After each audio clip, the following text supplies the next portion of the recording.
હવેના સમાચાર તમારા આરોગ્યને લગતા છે। મહેસાણાના કડીમાં નકલી ચોખા મળતા હોવાની ફરિયાદ નોંધાઈ છે। સ્થાનિકોએ આક્ષેપ કર્યો છે કે તેમને આપવામાં આવતા ચોખા નકલી છે। જી હા, સ્થાનિકોએ આક્ષેપ કર્યા છે સસ્તા અનાજની દુકાનમાંથી મળતા ચોખા પ્લાસ્ટિકના છે।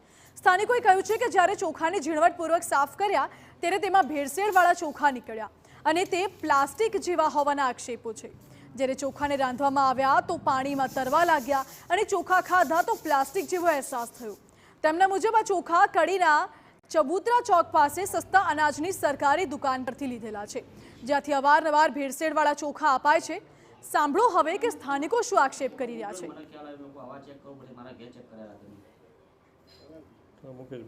કડીમાં હમણાં જે સમેટીમાંથી જે કોટામાં અનાજ આપે છે એમાં ચોખા લાવેલા છે અમે, અને એની અંદર પ્લાસ્ટિકના ચોખા હોય એવું અમને જણાઈ આવ્યું છે। તેથી આ વસ્તુની યોગ્ય તપાસ થવી જોઈએ અને જ્યાં પણ આ ચોખા બને છે અથવા જે બી ફેક્ટરીમાં બને છે તેને સીલ કરી આરોગ્ય સાથે ચેડા થતાં અટકાવવા જોઈએ।